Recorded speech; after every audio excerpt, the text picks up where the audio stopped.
السلام علیکم ورحمۃ اللہ وبرکاتہ۔ آج کے اس تفصیلی جائزے میں ہم ایک بہت ہی اہم اور کسی حد تک تلخ موضوع پر بات کر رہے ہیں۔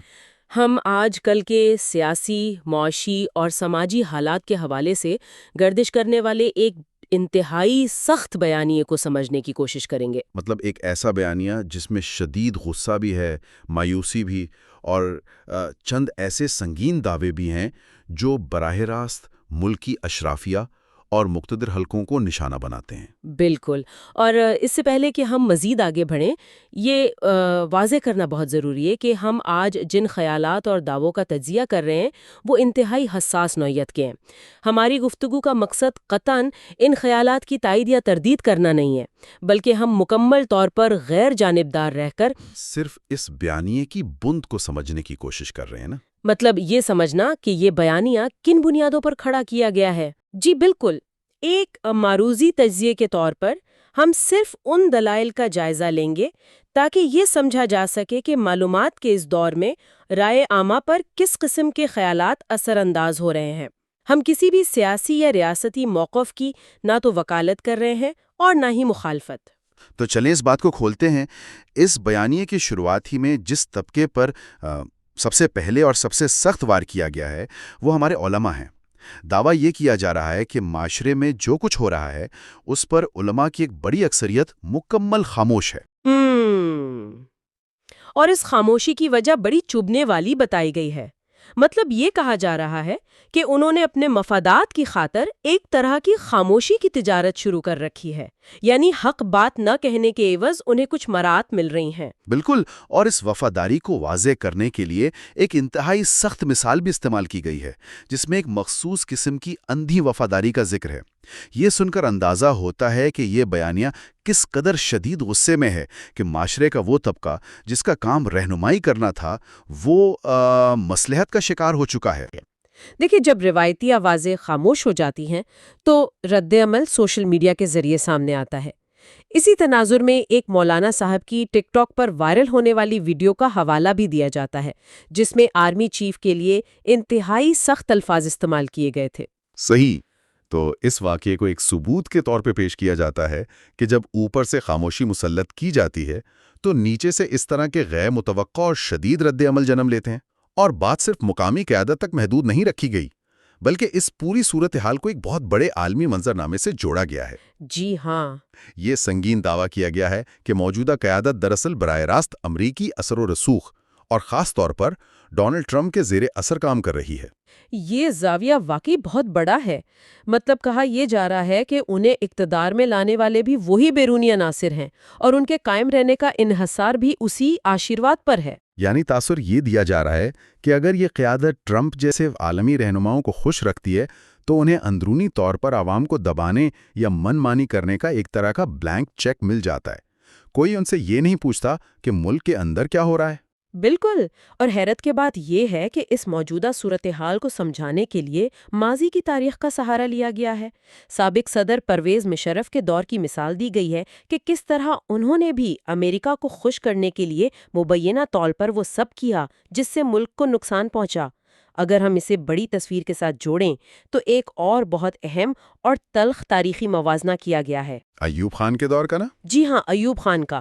بتایا جاتا ہے کہ جب ایوب خان کے خلاف عوامی تحریک چلی اور لوگوں نے سڑکوں پر نکل کر ان کے خلاف شدید نعرے بازی کی تو اس وقت کے حکمران میں کم از کم ایک احساس یا شرم موجود تھی۔ ایوب خان نے اس عوامی غصے کو محسوس کرتے ہوئے اقتدار چھوڑ دیا۔ احساس کا مکمل فقدان ہے۔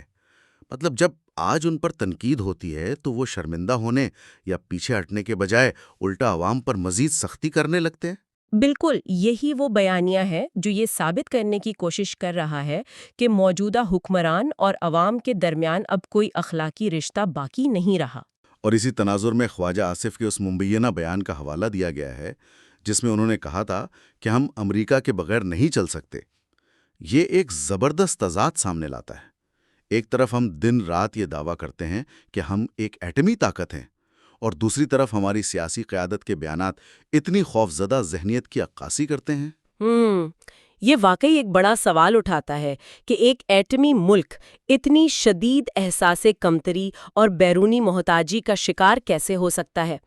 طاقت کا دعویٰ اور حقیقت میں طاقت کا استعمال، ان دونوں میں کتنا بڑا فرق ہے، اور یہی وہ مقام ہے جہاں سے سیاسی تنقید کو معاشی تباہی کے ساتھ جوڑا گیا ہے۔ یہاں بات واقعی دلچسپ ہو جاتی ہے، کیونکہ اگر قیادت بیرونی سہاروں پر چل رہی ہے تو اس کا منطقی نتیجہ معیشت کی بربادی کی صورت میں ہی نکلتا ہے۔ جو معاشی پیشگوئیاں اس بیانیے میں کی گئی ہیں وہ انتہائی تشویشناک ہیں۔ یہ دعویٰ کیا گیا ہے کہ خزانے کی حالت اس حد تک گر چکی ہے کہ ملک کے پاس اپنا نظام چلانے کے لیے 6 ماہ یا بمشکل 1 سال کا پیسہ بھی موجود نہیں ہے۔ اور اس معاشی تباہی کی جو وجوہات بیان کی گئی ہیں وہ محض نااہلی تک محدود نہیں ہیں۔ IMF کے حوالے سے جو دعویٰ ہے وہ بڑا عجیب اور خوفناک ہے۔ یہ نہیں کہا جا رہا کہ IMF کی شرائط سخت ہیں، بلکہ یہ کہا جا رہا ہے کہ IMF مزید کوئی ریلیف اس لیے نہیں دے گا کیونکہ اس کا بنیادی مقصد ہی اس ملک کا دیوالیہ نکالنا ہے۔ یعنی اسے ایک سوچی سمجھی عالمی سازش کے طور پر پیش کیا جا رہا ہے۔ اور تو اور سعودی عرب اور دیگر عرب ممالک کے حوالے سے بھی کہا گیا ہے کہ انہوں نے جو پیسہ پاکستان کے خزانے میں رکھا ہوا تھا وہ بھی اب خطرے میں ہے۔ بالکل دعویٰ ہے کہ ان ممالک کی اپنی ترجیحات بدل رہی ہیں اور وہ فنڈز بھی کسی بھی وقت واپس مانگے جا سکتے ہیں، جس سے معیشت کا آخری سہارا بھی ختم ہو جائے گا۔ اس معاشی تباہی کے بیانیے میں جو سب سے زیادہ تکلیف دہ پہلو ابھر کر سامنے آتا ہے وہ طبقاتی خلیج یا ایلیٹ اور عوام کے درمیان کا فرق ہے۔ اس تضاد کو بڑی بے دردی سے پیش کیا گیا ہے۔ صحیح۔ ایک طرف وہ عام آدمی ہے جس کی ذہنی اور معاشی حالت اس حد تک مفلوج ہو چکی ہے کہ اگر ایک غریب رکشہ والے کو کوئی معمولی جرمانہ بھی ہوتا ہے تو وہ احتجاجاً اپنا ہی رکشہ جو اس کی روزی روٹی کا واحد ذریعہ ہے اسے آگ لگا دیتا ہے۔ یہ واقعہ محض ایک خبر نہیں ہے بلکہ اسے معاشرے کی مکمل ناامیدی اور بریکنگ پوائنٹ کے طور پر پیش کیا گیا ہے۔ یہ وہ کیفیت ہے جہاں انسان کو اپنا ہی نقصان کرنے میں سکون ملنے لگتا ہے کیونکہ اس کے پاس اور کوئی راستہ نہیں بچا۔ اور اس کے بالکل برعکس اشرافیہ کی تصویر کشی کی گئی ہے۔ عوام تو رکشے جلا رہے ہیں لیکن اسی ملک کی اشرافیہ اور حکمران طبقے کو اس سب کی کوئی پرواہ نہیں ہے۔ انہیں آج بھی پرائیویٹ طیاروں، اپنی محفلوں، تفریح اور پکنک کی فکر ہے۔ یہ بے حسی اس بیانیے کا سب سے طاقتور جز ہے جو سیدھا سننے والے کے جذبات کو اپیل کرتا ہے، اور اسی بے حسی کی ایک اور مثال پارلیمنٹ کی صورت میں دی گئی ہے۔ دعویٰ یہ ہے کہ اس پارلیمنٹ کے اجلاسوں اور دیگر امور پر روزانہ اور ماہانہ بنیادوں پر کروڑوں روپے کے شاہی اخراجات اٹھائے جا رہے ہیں۔ ان کے لباس، ان کی سیکیورٹی، ان کے پروٹوکولز، سب کچھ ان پیسوں پر چل رہا ہے جو ملک نے قرض لے رکھے ہیں۔ اور بحث یہ چھڑتی ہے کہ اس کروڑوں روپے کے خرچ کا اس ملک کے عام شہری کو، اس رکشے والے کو کیا فائدہ ہو رہا ہے؟ کوئی فائدہ نہیں، کوئی پالیسی نہیں، کوئی ریلیف نہیں، صرف ایک نظام ہے جو اپنے آپ کو زندہ رکھنے کے لیے عوام کا خون چوس رہا ہے۔ یہ نقطہ اس تاثر کو گہرا کرتا ہے کہ نظام مکمل طور پر عوام سے کٹ چکا ہے۔ اس بات کو مزید وزن دینے کے لیے ہمارے ہمسایہ ممالک انڈیا اور بنگلہ دیش کی مثالیں دی گئی ہیں۔ دعویٰ کیا جاتا ہے کہ اگر آپ ان ممالک کے خزانوں پر نظر ڈالیں تو ان کے پاس ان کا اپنا کمایا ہوا پیسہ موجود ہے۔ ان کے وزیر اعظم کو اپنے غیر ملکی دوروں کے لیے قرضے مانگنے یا شاہی خرچوں کے لیے نئے جہازوں کی ضرورت نہیں پڑتی۔ وہ اپنے وسائل کے اندر رہتے ہوئے اپنی معیشت کو چلا رہے ہیں، جبکہ ہمارے ہاں جو ملک خود قرضوں میں ڈوبا ہوا ہے اس کی اشرافیہ کے الے تلے ختم نہیں ہو رہے۔ یہ تقابلی جائزہ عام آدمی کے ذہن میں یہ سوچ پیدا کرنے کے لیے کافی ہے کہ آخر ہماری قیادت میں ایسا کیا نقص ہے جو ہم اتنے پیچھے رہ گئے ہیں۔ اور یہ نقص صرف اندرونی خرابیوں تک محدود نہیں رہا۔ اس معاشی اور سیاسی عدم استحکام نے پاکستان کے جغرافیائی اور عالمی تشخص کو بھی بری طرح مجروح کیا ہے۔ اگر ہم تجارتی محاذ کی بات کریں تو ایک بڑی تشویشناک صورتحال کی طرف اشارہ کیا گیا ہے کہ پاکستان کا تجارتی نظام مفلوج ہو چکا ہے۔ جی، ایئر لائنز نے اپنے کرایوں اور کارگو کے داموں میں اتنا زیادہ اضافہ کر دیا ہے کہ تاجروں کے لیے اپنا سامان ملک سے باہر بھیجنا ناممکن ہوتا جا رہا ہے۔ ایکسپورٹ کا قیمتی سامان ایئرپورٹس پر ہی پڑا گل سڑ رہا ہے، جس سے کروڑوں روپے کا نقصان روزانہ کی بنیاد پر ہو رہا ہے۔ جب ملک سے کچھ باہر جائے گا ہی نہیں تو ظاہر ہے معاشی پہیہ کیسے گھومے گا؟ اور یہ بات صرف سامان کے گلنے سڑنے تک محدود نہیں ہے۔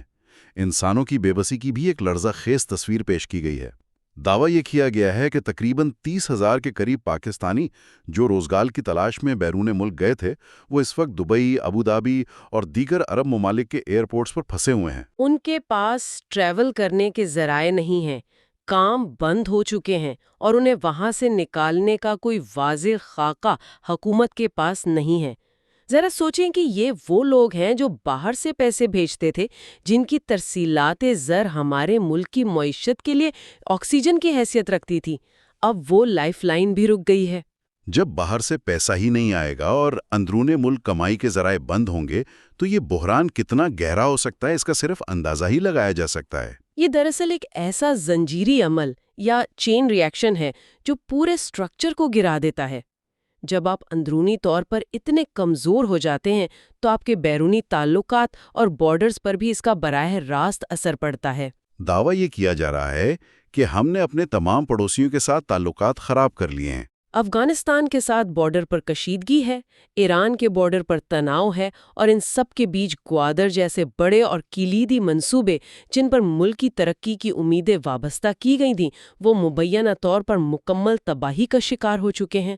خارجہ پالیسی اور بارڈر سیکیورٹی مکمل طور پر ناکام بتائی جا رہی ہے۔ اور ایران کے حالیہ حملے کے حوالے سے ایک خاص زاویہ پیش کیا گیا ہے۔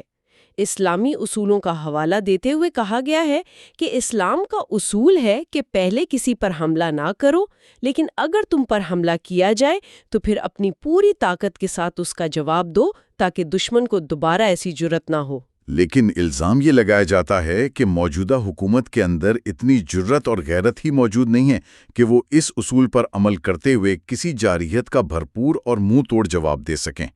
تاثر یہ دیا جا رہا ہے کہ قیادت نہ صرف معاشی طور پر کمزور ہے بلکہ عسکری اور سفارتی محاذ پر بھی مکمل طور پر ڈری ہوئی ہے۔ اور اس سب کا عوامی نفسیات پر کیا اثر ہو رہا ہے؟ ایک طرف مہنگائی نے لوگوں کی کمر توڑ دی ہے، بارڈرز غیر محفوظ ہیں، معیشت ڈوب رہی ہے، لیکن دوسری طرف دعویٰ ہے کہ حکومت ان تمام اصل مسائل کو حل کرنے کے بجائے صرف اور صرف فوٹو سیشنز، PR اور بریانی کی مارکیٹنگ میں لگی ہوئی ہے۔ حکمران یہ سمجھتے ہیں کہ شاید صرف تصویریں کھنچوانے اور سستی تشہیر سے ہی حکومتیں اور ملک چلائے جا سکتے ہیں، اور اس رویے کا نتیجہ یہ نکل رہا ہے کہ بیرون ملک مقیم پاکستانی اور عام شہری اس مارکیٹنگ پر شدید غصے کا اظہار کر رہے ہیں۔ بالکل، جب سیاسی رہنماؤں جیسے مریم نواز یا دیگر کی تصویری تشہیری سوشل میڈیا پر آتی ہیں تو لوگ ان پر اپنا غصہ نکالتے ہیں، تصویروں پر نازیبا الفاظ لکھے جاتے ہیں اور شدید رد عمل دیا جاتا ہے۔ اس بیانیے کے نزدیک یہ اس بات کا ثبوت ہے کہ ان رہنماؤں کی عوام کے دلوں میں اب کوئی عزت باقی نہیں رہی ہے۔ چلیں اب ذرا اس پوری بحث کو سمیٹتے ہیں۔ اگر ہم اس تمام گفتگو پر نظر دوڑائیں تو جو بنیادی بیانیہ بہت واضح طور پر سامنے آتا ہے وہ یہ ہے کہ اگر کوئی بھی سیاسی یا عسکری قیادت یہ سمجھتی ہے کہ وہ صرف بیرونی طاقتوں کی وفاداری کر کے اپنا اقتدار بچا لے گی تو وہ بہت بڑی غلط فہمی کا شکار ہے۔ بار بار تاریخی حوالے دے کر یہ ثابت کرنے کی کوشش کی گئی ہے کہ بیرونی طاقتیں صرف اپنے مفاد کے لیے استعمال کرتی ہیں۔ یہاں جو بات سب سے زیادہ توجہ طلب ہے وہ یہ ہے کہ اشرافیہ اور عوام کے درمیان بڑھتا ہوا وہ فاصلہ ہے جس نے معاشرے کو ایک ٹائم بم پر بٹھا دیا ہے۔ جب حکمران عوام کے درد سے مکمل طور پر کٹ جائیں تو پھر معاشی تباہی کو روکا نہیں جا سکتا۔ اس بیانیے کی گہرائی کو سمجھنا اس لیے بہت ضروری ہے کیونکہ ہم معلومات اور بیانیوں کی جنگ کے دور میں جی رہے ہیں۔ اگر یہ نہیں سمجھا جائے گا کہ گلی کوچوں میں اور سوشل میڈیا پر کتنا شدید غصہ پک رہا ہے اور اس غصے کو کون سے دلائل شکل دے رہے ہیں تو اس معاشرے کی اصل نبض کو کبھی نہیں سمجھا جا سکے گا۔ یہ بیانیہ چاہے اس میں کتنی ہی تلخی یا مبالغہ آرائی کیوں نہ ہو، یہ اس فرسٹریشن کا اظہار ضرور ہے جو اس وقت معاشرے کے ایک بڑے طبقے میں موجود ہے۔ گفتگو کو ختم کرنے سے پہلے میں ایک سوال چھوڑنا چاہوں گی، ایک ایسا سوال جو اس بیانیے سے ہی جنم لیتا ہے لیکن اس سے ایک قدم آگے کی سوچ کی دعوت دیتا ہے۔ جی ضرور۔ ذرا اس بات پر غور کیجئے، جب کسی معاشرے میں مجموعی طور پر یہ بیانیہ پوری طرح جڑ پکڑ لے کہ ان کے تمام مسائل، ان کے تمام محرومیوں اور دکھوں کی اصل جڑ ان کے اپنے اندرونی فیصلوں سے زیادہ بیرونی طاقتوں کی سازشوں اور ملکی اشرافیہ کی ملی بھگت میں پوشیدہ ہے، تو کیا وہ قوم کبھی انفرادی اور اجتماعی سطح پر اپنی اصلاح کی ذمہ داری خود اٹھا سکتی ہے؟ یہ تو واقعی سوچنے کی بات ہے۔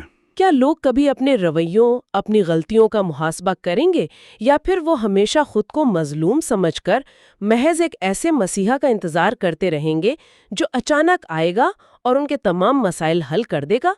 یہ وہ سوال ہے جو ہمیں اس بحران کے پیچھے چھپی نفسیات اور مستقبل کے راستے کو سمجھنے میں مدد دے سکتا ہے۔ یہ واقعی ویسا سوال ہے جو طویل غور و فکر کا متقاضی ہے۔